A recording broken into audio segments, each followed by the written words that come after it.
வரக்கூடிய ஒரு விஷயம். காலையில் இந்த வருஷம் ஆரம்பத்திலேருந்து என்னமோ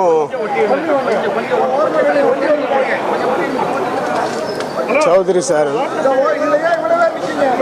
பாரதிராஜா சார், பாக்கியராஜ் சார், இவங்கெல்லாம் பார்த்து தான் நாங்கள்லாம் சினிமாவுக்கு வந்தோம். கொண்டு வந்தவர் சௌத்ரி சார்.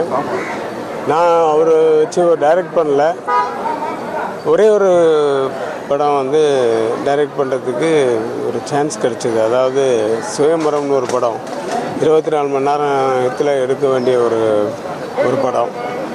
அதில் பாக்கியராஜ் சாரும் ஊர்வசி மேடம் அந்த மாதிரி ஒரு பஞ்சாக பிரித்தாங்க. அந்த 2 பேருடைய ஒர்க்கை நீங்கள் பண்ணிக்கங்கன்னு சொல்லிட்டு எனக்கு பொறுப்பு கொடுத்துருந்தாங்க. அப்போ நான் படையப்பால் ரொம்ப பிஸியாக இருந்தேன். இருந்தாலும் அதெல்லாம் இது பண்ணிட்டு அந்த ஸ்க்ரீன் பிளேலாம் அன்றைக்கி முன்ன 2-3 நாளில் படித்தேன். அது வந்து மற்றவங்களாம் 7 to 7 டைம் இருந்தது. நான் 7 o'clock ஆரம்பித்தேன், 9 o'clock ஆகிடுச்சு. என்ன பூஜையெல்லாம் முடிச்சு.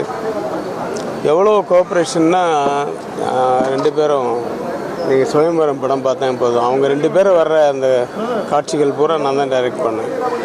அந்த ஒரு நாள்லேயே அவருடைய சின்சியரிட்டி, அவருடைய அந்த பஞ்சஸ் போடுறது, நிறைய நம்ம அவரை பற்றி நிறைய பேர் பேசியிருக்காங்க, நிறைய பேர் பேசுவாங்க. எல்லாருக்குமே தெரியும் அவர் யார், உலக தமிழ் இனத்துக்கு யார் அப்படின்லாம் எல்லாம் தெரியும். எம்ஜிஆரோட வாரிசு.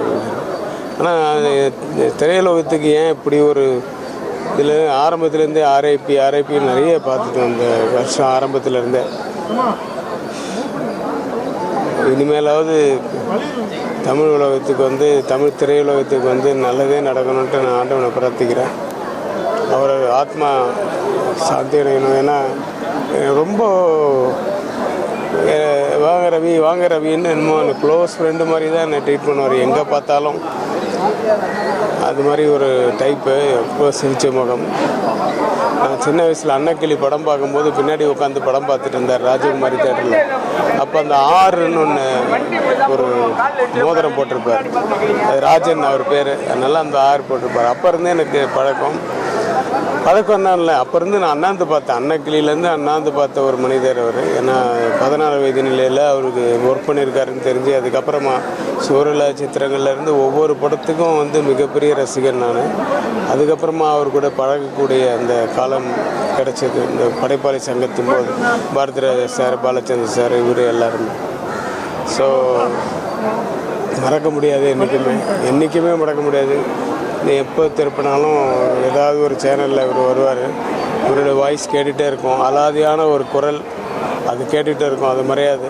நமக்கே இவ்வளோ ஷாக் இருக்குது. அந்த சாந்தனு அவங்க ஒய்ஃபுக்கு பூர்ணிமா மேடத்துக்கெல்லாம் அவங்க எல்லாருக்கும் வந்து என்னுடைய ஆழ்ந்த இரங்கலை தெரிவித்துக் கொள்கிறேன். ஒரு ஆத்மா சாந்தி அடைவேன். கடவுளை செய்திகளை உடனுக்குடனும் துல்லியமாகவும் தெரிந்து கொள்ள சப்ஸ்கிரைப் பண்ணுங்க.